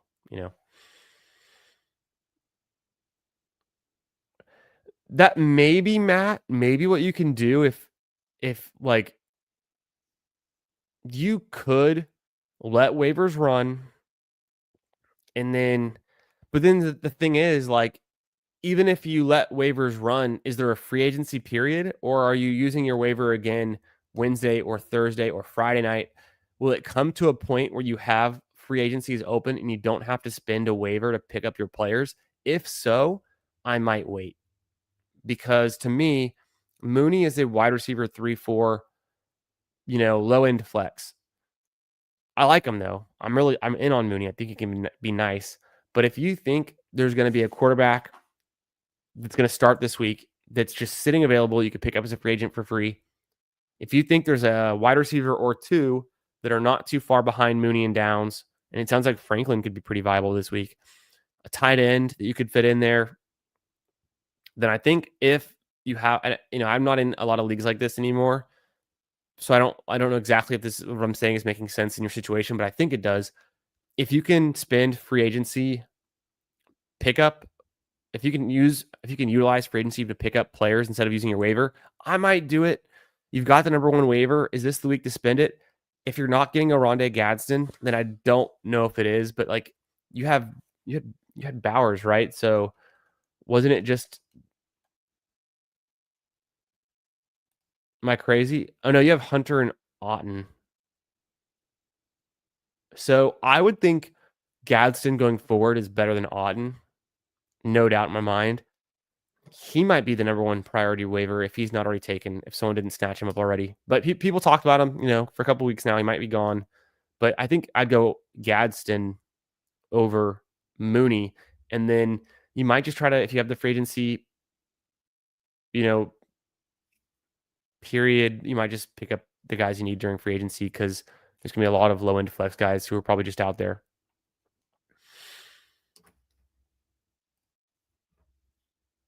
The pretty worthy side, but you seem to think it's even, so I'll take it. Yeah, no, I don't think it's bad at all. It's fine to sell on Dowdle. If you got to use Dowdle for his giant weeks, the odds that Dowdle repeats those weeks going forward, honestly, very slim. But he's capable of it, so we can't like write it off as a fluke. The Panthers going forward, are they worse with Dalton? Are they better with Dalton? Big question mark. So Chuba Hubbard, he's not being erased. He's going to exist. He's going to split the workload a little bit evenly with Dowdle, but they're doing the hot hand approach. Worthy's going to be out there. Mahomes is having an MVP caliber season, a back to his old self type of season, in a definite really good fantasy scoring season. So I like having pieces in the Mahomes offense. I think if you need wide receiver, getting rid of Dowdle and then getting Purdy, who traditionally is a better fantasy quarterback than Love. But the Packers just aren't throwing the ball that much either. The 49ers have McCaffrey, and they got Kittle back. They're working him in slowly, all that stuff. They should get the receivers back healthy over time, guys like Pearsall. So I think Purdy second half of the season probably better than Love anyways. But it's close. Yeah, what's up, Splash? How we doing, my man? Bo says, is Michael Penix a viable streamer while Daniels is out? I think so. I like the Falcons. I like their offense. It's exciting. They got Bijan Robinson as the engine. They got Drake London, a nice piece. Pitts, not bad. Mooney's fine. So I think, decent offensive line, great defense. I think they'll have some good game scripts. Penix is going to be highly volatile, though. It's a pocket passer, not a lot of rushing floor. He's dependent on scoring 2-3 touchdowns and putting up some nice yardage, but I think he can do it. They then just stream Gadsden instead of the trade we talked about earlier. Yes, I am going to be starting Gadsden over Pitts if I can get him. I personally don't have Pitts on any team where I'm considering starting him, but I think I'd have to look more into it deeply. But off the top of my head, I am pretty certain we want Gadsden over almost any tight end who isn't Tyler Warren, Jake Ferguson, Brock Bowers, or Trey McBride rest of season. I think, and even Ferguson, you could argue, utilization might come down a bit with CeeDee Lamb back. Still looking good, but might come down a bit. Penix just has really good matchups. Plus, I'll drop Vidal or Gadsdob, if that's Gadsden. Vidal, I don't know. Maybe you can drop him. I mean, he had a really nice week. The Chargers have had some nice fantasy production from the running backs. Hampton is still out. Haskins is injured now. I don't really like dropping Vidal. I'd want to hold him as a viable flex going forward. The week 10 bye coming up, but still fine. Obviously didn't have a great week 7. But I think Vidal, we can scroll down and look at some quick data on Vidal. He's right here, though. He had a 21.3 fantasy week in week 6. He's put up some numbers. So what was his fantasy points per touch? Oh, 0.75. You know, it's fine. It's fine. I think Vidal is still worth rostering unless you have no depth at all, really shallow benches. Penix, I agree, is good going forward. I think Gadsden is. Oh, just Penix. Oh, just drop Vidal for Gadsden. If you've got so many better starters than Vidal at running back, I think that can be fine. In a vacuum, would I rather have Gadsden or Vidal rest of season? It's probably Gadsden. Orange Gates. Yeah. Yeah. He literally is Antonio Gates. Oronde Gateston. Love to see it. And then Matt was saying, do you have Henderson as droppable for Gadsden? Sadly, yes. And I hate to say it. I don't want to admit it. I don't want it to be true. The Patriots are looking good. Drake May's looking good. And it has nothing to do with Travion Henderson. Has everything to do with Ramondre Stevenson. So Ramondre Stevenson, respectable 0.73 fantasy points per game, 12 touches per game. Not a whole lot, though. No elite ceiling, but he's got a fine ceiling. Not elite, though. Not even as good as Vidal's. Not averaging a ton of fantasy points per game, but he's had good weeks. He's had bad weeks. Low floor, low ceiling. Travion Henderson could not be much lower on this list.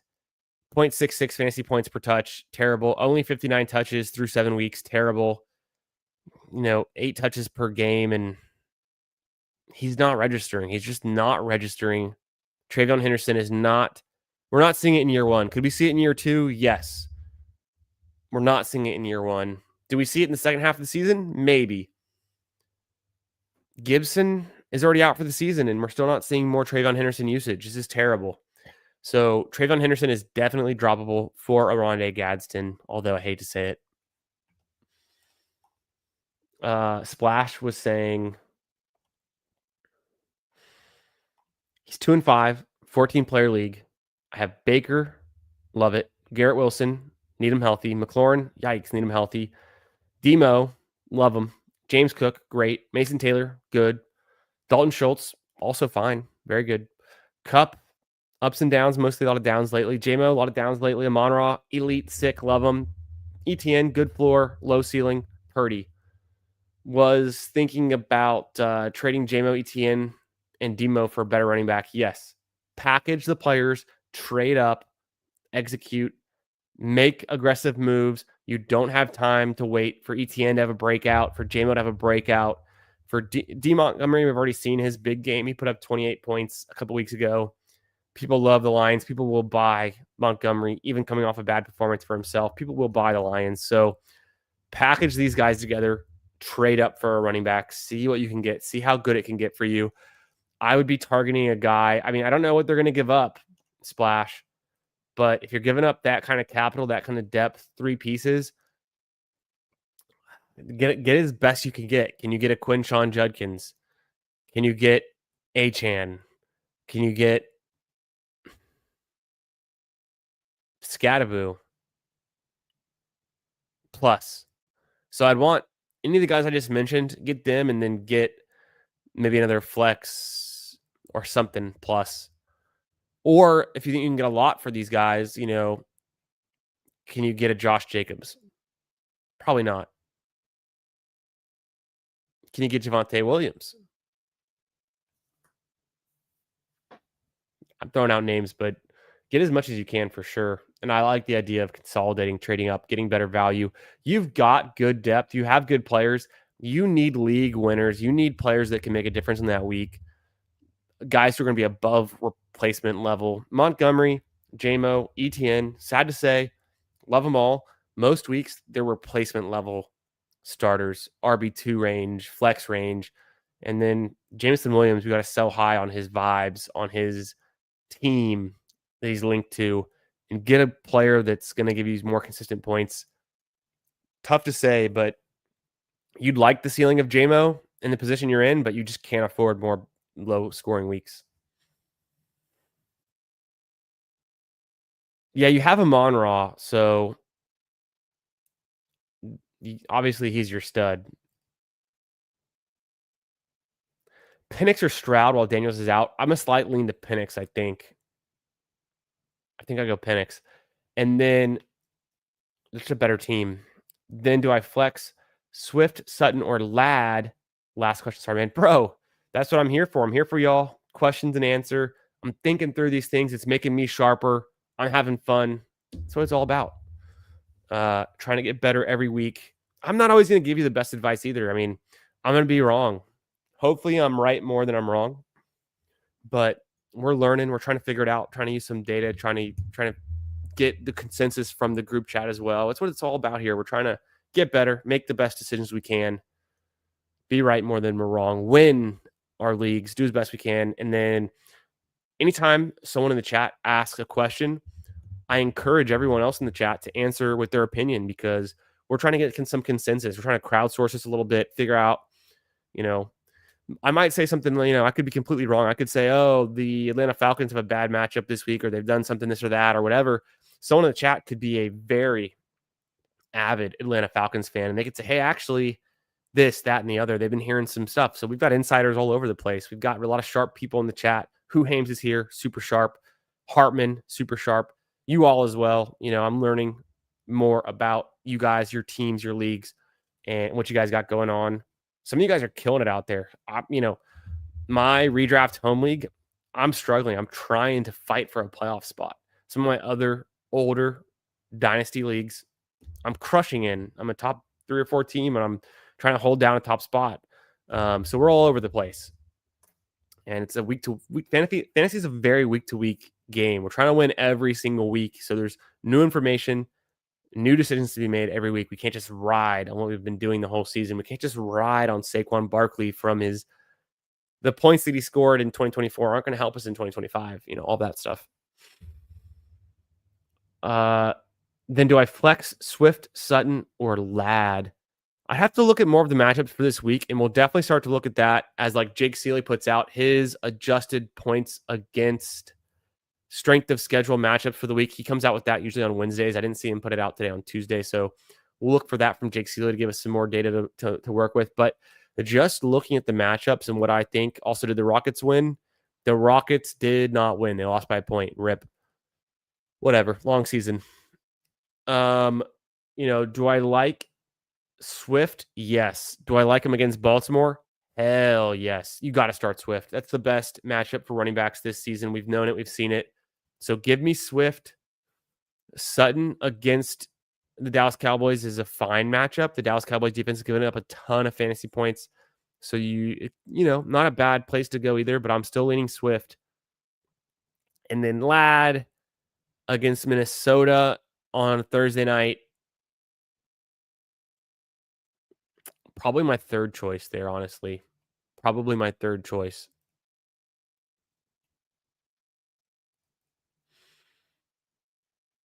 Yeah, Huham says he still wants Travion Henderson over Gadsden, but he's stubborn. Really comes down to need. Like, if you're super struggling at running back and you need a breakout running back to hit, you might want to just fill your bench with more of these guys. But yeah, I'm at that point where I'm in. Any running backs to target this week? Oh, you're talking about that trade, right? Yeah, that trade. I mean, it's high as you can get. The best thing you can get. Like, Montgomery is a nice piece. ETN is a very good floor piece. Target a team that might have a lot of injuries. Splash. Yeah, you face the most. Yeah, typical.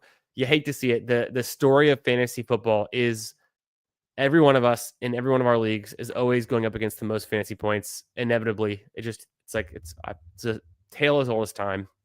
You hate to see it. Splash. Go to a team who has a string of running by injuries or or can float the buys, because you're also trying to trade 3 players that are all on a buy this week. So it's going to be hard to sell them this week. It's going to be a hard sell for this week. So if you're going to trade them this week, go for a team that doesn't have a lot of players on buy and can afford to stockpile their bench with these guys on buy team that might be doing really well in your league and just doesn't happen to have a lot of guys on bye this week. It's also probably the hardest week to trade a 3-for-1 because most teams are going to have so many players and starters on bye that they have a lot of those guys sitting on their bench. They're not going to be able to take on more players on a week 8 bye. So it's going to be tough. It's going to be a tough sell is what I'm saying. You might be better off trying to package 2 of those guys, JMO plus ETN, or JMO plus Montgomery to somebody to try to get one better player is kind of what I'm thinking. But as much as you can get, if you are trading all 3 of them or even just 2 of them, target a team who has a lot of injuries or a lot of players on bye. Well, no, the whole bye thing doesn't work, but target a team that particularly has a lot of injuries and they just need more depth because you're offering depth. You're trying to get a better consolidated, fantasy player. So try to help their team, try to help your team. Usually how it works the best. Yeah, what's up, Sammy? What's up, Champagne? How we doing? What's up, brother? Yeah, what's up, Toxic Timmy? How are you on this Tuesday night? Hope you guys are doing well. Yo, Sammy, how you doing, bro? Would you trade Pearsall and Chase / Kamara for Odunze?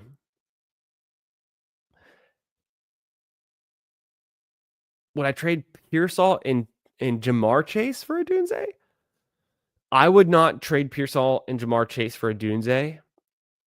I would trade Pearsall and Kamara for Odunze. I think that makes sense. Cham says, is there any value in stashing Jerome Ford in case he gets traded, or I drop him for Gainwell or Brashard Smith? I would drop Jerome Ford for Brashard Smith. The Brashard Smith role's been increasing. The utilization's been increasing. Kareem Hunt could be injured, right? I'm not 100% sure on how that ended up. He's catching passes every week. The Chiefs are rolling. They're scoring points. He's a rookie. He's going to get better and better as the season goes on. We'd hope his role gets bigger. I love Jerome Ford. One of my most drafted running backs going into the season. Hasn't done a whole lot. Hadn't really done much. Quinshon Judkins came on early, fast, strong, not letting up the reins. Dylan Sampson's there. He's also good. Does Jerome Ford get traded? I'd hope so. But, a wish, right? So you might just have to pick him back up or get him if he does get traded, whatever, but most likely, I guess he doesn't get traded. I'm not sure. So in that case, I would drop him for Brashard Smith. I probably also want Gainwell over Jerome Ford at this time. So I would take both of them over Ford until things change. And the Browns' offensive line sucks. Their team kind of sucks. Quinshon Judkins is the guy. Is Mooney better rest of season than Shakir? I don't know for certain. I think it's close. Shakir, he's not an alpha. He's not going to be the number one in his offense. It's either Kincaid or Coleman. And Coleman's going to have some low weeks, some big weeks, we think. But he hasn't had a lot of big weeks lately. Kincaid's been rolling a little bit. Shakir, or Mooney rest of season, it's hard to say. You want a piece of the Bills, but Shakir has limited upside. Do you want a piece of the Falcons? Let's take a look one-on-one all weeks so far this season. Let me select 2 teams. We have the Buffalo Bills. The Buffalo Bills and the Atlanta Falcons. This is on FTNFantasy.com. We're looking at the air yards, half point per reception. We're going to sort this on Whopper, which is the weighted opportunity score.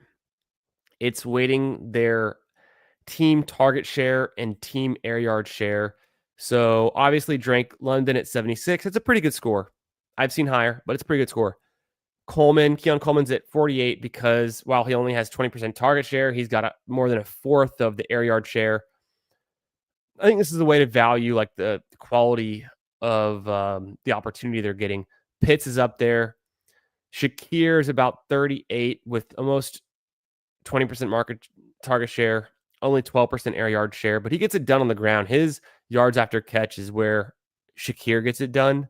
Mooney is definitely more of the big play guy, only 10% target share right now, but 20% air yard share. So he is trying to catch the ball, downfield, make a big play. He's only played 4 games. He's been limited. We haven't seen a whole lot yet. Shakir's played 6 games and not super exciting. Only 2 touchdowns in those 6 games. Mooney, we haven't seen score yet. I think it'd be close. You know, is Mooney better rest of season than Shakir? I can't definitively say yes. They have very different roles in their offenses, and the Bills versus the Falcons, which do you want a piece of? Shakir might have a better path to being relevant in his offense, where Mooney is nice, but he might just not be getting the target share this year that he had last year with Pitts and Bijan and London kind of firing the way they are.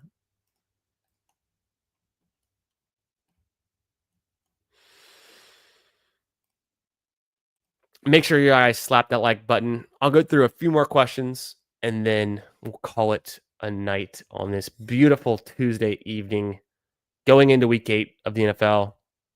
Hope you guys are crushing your leagues. And if not, let's talk about it. Let's help them get better, make some good decisions. Huham says, speaking off of that, I went against 174 in an Elam this week. Bro, in my oldest dynasty league, that's crazy though. That sucks. Rip the Elam.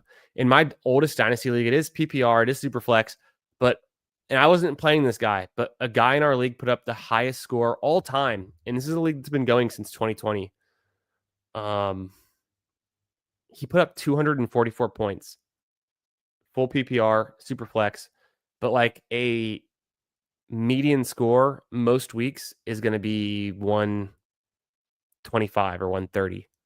So literally insane. It was a big scoring week for fantasy.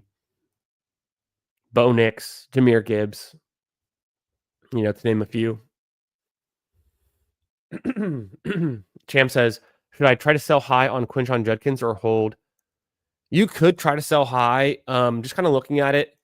He put up a nice game, though. 26.4 points. He's averaging 15 fantasy points per game. He's averaging 0.74 fantasy points per touch, but he's getting 20 touches a game. I don't know. How much better can it get? Depends on what you can get as a sell high and what other positions you need. Because he's on the Browns, they're kind of suspect. It could be a sell high coming off the big touchdown game, but he's kind of a nice piece. Toxic Timmy says Joe Namath or Kadarius Toney week 8 waiver wire was rough. Bro, that is a rough waiver wire. That I'm gonna roll with give me Joe. Give me Joe in this one. It's just so hard to go back to Kadarius Toney. He's broken our hearts too many times. At least with Joe Namath, you get a winner. Matt says, with JD5 out and both Dart and Gadsden available, would you still prioritize Gadsden and just stream whichever quarterback is left? I might, but I mean, Dart is a nice piece to have. Depends on how bad you need the tight end help, because I think Gadsden can separate above replacement at the tight end pretty nicely. Even though we like Dart and he is good and he's put some good weeks together, he's got Malik Neighbors out for the season. He's doing it a lot with his legs, which is nice. But how much can Dart separate from the pack at QB, especially in single quarterback? I think I might think Gadsden offers you a little bit better kind of single position value above replacement, because streaming QBs is definitely viable in single quarterback. You have Warren. Oh, you have Warren at tight end. Oh, okay. I should have finished. Yeah, Warren's a guy where with JD5 out, and if you don't have another better quarterback, I might lean Dart there in this situation. Otherwise, you're getting Gadsden. You're going to try to hope that you can trade him for another QB that's even better than Dart, but that might be hard to do. And some people might not be so hyped on Gadsden yet, even though everyone's talking about him. He's the talk of the town this week. He's in all the videos, but it might just be harder to make 2 moves than just go for the one, go for Dart. Sammy says he has Dak, JD, and a super flex, and JD might be out soon. Yeah, if we think Jaden Daniels is out. Between Tyrod Taylor and Andy Dalton, who would you trust this week? Considering Andy Dalton has a later bye, Tyrod Taylor's on a bye in week 9, I might go Dalton. I'm going to go with the matchups, though. The Jets are facing the Bengals is pretty nice, is the only reason. And the Panthers get Buffalo, which is actually a really tough defense. So give me Tyrod Taylor this week, but it sucks that he's on a bye in week 9. And then who do I like the most out of Butte, Brashard, Smith, or Gadsden? If you have to flex one of these guys, I never like to flex a tight end, but I would lean Gadsden. I guess then Butte, and then Brashard Smith. Probably Brashard Smith over Butte for rest of season. But if you're talking about like a 1 week setup, like who to start this week in the flex, I'm thinking Kansas City at home, Monday Night Football, Washington versus Butte in a random week against Cleveland. Doesn't seem that fun. And I think Brashard Smith has the ability to gain a bigger role. I think with Butte, we've already seen it. So like I might go Brashard Smith over Butte because of that. Yeah, Gadsden and Tyrod. Crazy that Bo was like 6 fantasy points entering the 4th. I know, man. Insane, right? The Broncos legendary 4th quarter. Gadsden and Taylor. Yeah, I think that's where I'm kind of leaning.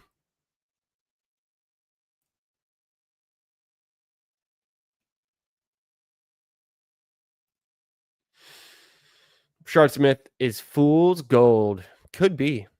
Could be. I like that he's been consistently getting targets and receptions over the last 4 weeks. I don't know what Hunt's situation is. Is Hunt healthy? Is he injured? But even then, Hunt has kind of his own role, goal line, short yardage back, and then a Pacheco. It's pretty underwhelming. We'll look into the Chiefs running backs. And it could be a game script thing. It definitely could be a game script thing, right? But maybe we lean into the fact that the Chiefs have been throwing the ball a good amount. We know they like to run it though.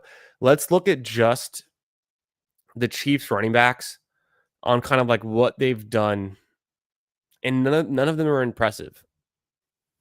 Kareem Hunt, the most impressive because he had an 18.2 fantasy score, which is higher than anything Saquon Barkley or J.K. Dobbins have done all season. Super low floor, but he has a decent ceiling here off that 2 touchdown game. Only averaging 9 touches per game. That's not enough. 3 touchdowns is kind of nice. 2 came in 1 game. 0.79 fantasy points per touch is kind of nice. We go to Brashard Smith and Pacheco. Pacheco is terrible. He's averaging 0.64 fantasy points per game. Pretty abysmal. 11 touches a game, just not enough to get it done. Not a lot of yardage, not a lot of touchdowns, only 2 touchdowns. No ceiling and 0 floor. Pacheco's a huge disappointment. One of the most disappointing, assumed RB1s on the year. Brashard Smith hasn't really done it yet. His highest scoring week was 10.6. But so it's like, but 0.72 fantasy points per touch. It's better than Pacheco. It's respectable. It's not as good as Hunt's, but he has no touchdowns. So it's factoring that it's all off yardage. And if we look at only 5 total touches per game, it's been going up, and most of those are receptions. I guess we could go here and we could filter for Brashard Smith and just look at his games. That's kind of a fun way to do it. Brashard Smith. And then we look at, his best week was in week 7. Fantasy points wise, he had 10.6. Mostly he's had closer to 5 points the last 30 weeks. Reception wise, 5 receptions, 333. He's pretty consistently 9-10 yards per reception, which is actually nice. Does it ever get higher than 5? Probably not. Probably his legitimate ceiling for receptions in any given game is going to be like 6 or 7. So that's about 50, 60 yards. And you'd want the touchdown. So you'd want 50, 60 yards and a touchdown, unless his role expands as a rusher. We saw him get the 14 rushing attempts in week 7. He still only has a 39 yards. So it's pretty disappointing from that perspective. The Chiefs have not been generating long runs all season. So, while he gets 19 touches in this game, which is to me a green flag, green light, green flag, very interesting. The problem comes down to his fantasy points per touch, which is 0.56. So he does put up nice yardage, 81 yards. If he would have gotten a score, let's throw a touchdown in there. His fantasy points would have gone from 11 to 17. He would have been closer to 1 fantasy point per touch, a little bit under 1. So he's going to be touchdown dependent. Getting 19 touches and not getting a touchdown is kind of sad, but can we see his role expand going forward? Can he have a meaningful second half of the season? I think it's possible. I think between Brashard Smith and Kyle Monangai, these are just two names to continue to monitor, and guys are going to want to have stashed on your bench going forward, that their role expands. Honestly, I think both of those two guys could be better stashes rest of season than Travion Henderson. In the same way, we just haven't seen Henderson used anywhere close to what Rashard Smith just got.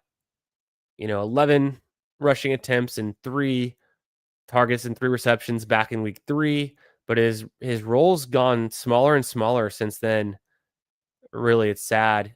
And even Monangai's getting more usage now, so food for thought on bench stashes, handcuffs, rookies and their roles. Yo, what's up, Dallas?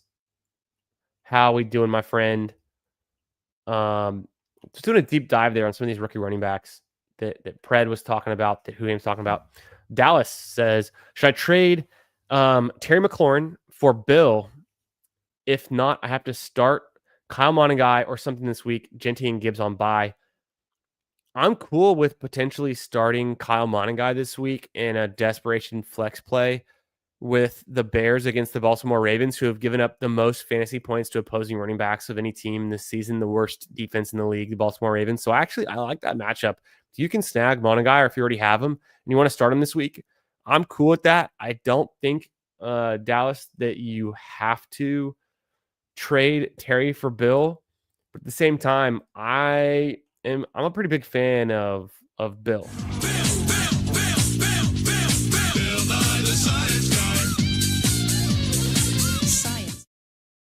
So, when is Terry McLaurin going to be healthy? When he's healthy, is he the wide receiver 1 on his own team? No, it's Deebo Samuel now, but Deebo Samuel's not healthy. Jaden Daniels is not healthy. So, these compounding issues, I don't know. Bill, rest of season versus Terry. It's hard to say. I might want Bill. Yo, what's up, Meg? How we doing? Speaking of, I don't know if you can see. I haven't even shown this off yet during the stream. I totally forgot it was back there, but look at this beauty. The inaugural Best Ball Jeopardy champion, none other than Candyman. If you guys are not subscribed, make sure you're subscribed to the Fanspeak Network. Go check out their YouTube channel, their content, their premium Substack subscription. I'm a subscriber. Love it. Love the content. Meg and Steve and the others in the Fanspeak Network put out some great stuff. Super cool people. And if you haven't checked out the Best Ball Jeopardy series, it was a whole season of episodes. I mean, practically a dozen episodes. Check it out. I think I'm in 4 of them. I think if I'm right, I had to win 4 matches to take home the trophy, and we did it. We got it. Very fun. A lot of our favorite friends and other big name best ball streamers and personalities in the space participated. So make sure you check that out. And spoiler alert, I destroyed PPR Tyler in the finals. He never stood a chance. Never stood a chance. Spoiler alert, but super fun to do that. Thanks again, Meg, for the trophy. Be showing it off every stream going forward. Yeah. Pew, pew.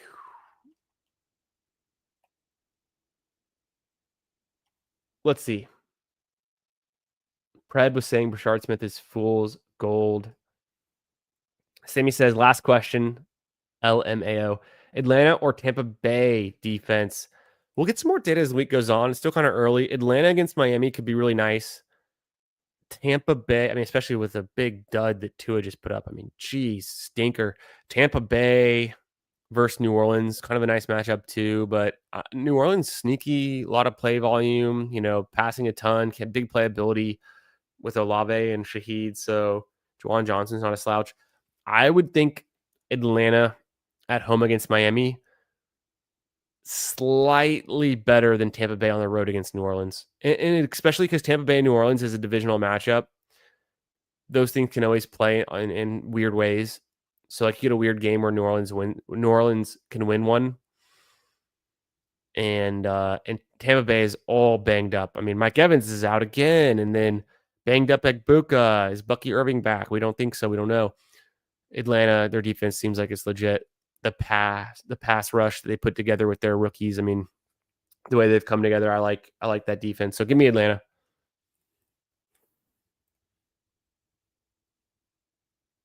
It might be Smith going forward. Could definitely be. I think I like going for Bill, but I'm cool starting Monaghan this week against the Ravens too for Dallas. Yeah, they ran him into. Yeah, I get that. It was like an obvious rushing situation. Minshew was in the game, middle of the third, got 0 throws.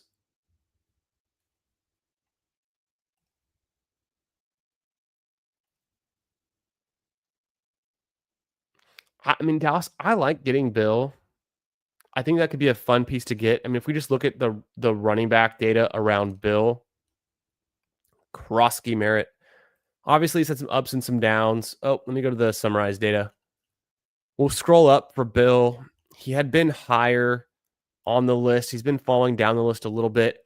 Low floor, but a high ceiling play. He put up 26 points, his highest scoring single game this season. He's only averaging about 10 fantasy points per game. He's had some low weeks, but he's getting 0.84 fantasy points per touch, which is nice. The problem is only about 11 and a half touches per game. Need more than that. He's doing it on yardage. 437 yards in 5 games is pretty nice. 4 touchdowns isn't bad either. He's got, as many touchdowns as Rashad White. He's got more touchdowns than Jalen Warren. He's got as many as Derrick Henry. So he's finding touchdowns. I like it. I like going after Bill. I wouldn't hate streaming Kyle Monaghan this week against the Ravens.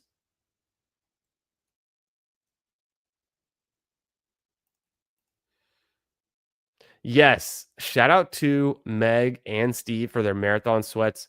Meg, the leader of the marathon right now, and Steve, I think in a top 10 team as well. So incredible stuff. Candyman can. Yeah. If you need any validation that you're getting good information, you're listening to the right source. I mean, you've already known where to find it, but got the trophy to prove it. Next up, we're going to take down a 10-figure plus win in one of these best ball tournaments, one of these high stakes leagues. We've had some good outcomes. I've had tournaments in the past. I've had the 4-digit wins.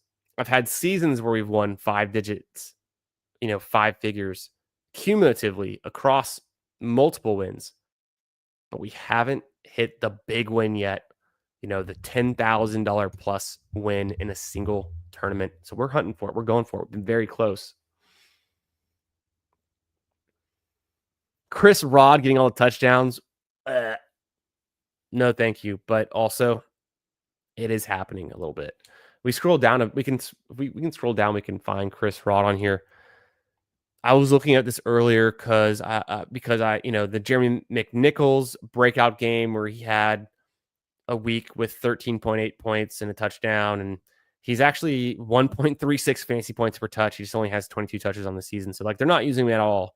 They're really not using Jeremy McNichols, but when they did use him, he can put up some big plays. I mean, there's really one big play driving that. But the very bottom of the list, we have guys like Jerome Ford. Yikes. Ollie Gordon. Ugh. Chris Rodriguez. Just abysmal. Just a touchdown with like no yardage is his calling card. Although I will say, week 17, 2024, Chris Rodriguez was a top 12 fantasy scorer on the week, driven by his touchdowns and a big play. I think it was top 12, might have been top 16, but anecdotal, can't win today's game with yesterday's scoreboard. That's it for me today. Thanks for being here. Make sure you're subscribed. Make sure you've liked the stream. And I'll catch y'all in another one real soon. Tomorrow night with Who Hames and Hartman. I think we're going to be on Hartman's channel. I'll post on YouTube so you know where to go. I'll post it on Twitter. Follow me on Twitter at FFB Garage. Thanks for being here. Have a great week, y'all. See y'all tomorrow night. And then later back here on the channel in the garage to do more chat Q&A, more data dives, have some more fun, maybe draft some underdog teams, some dailies. We'll see what we can get into. Have a great Tuesday night, everyone. Let's go Rockets, even with the 0-1 start against the OKC Thunder. We'll get them. We got better games ahead. All right. Have a great night, everyone. Peace.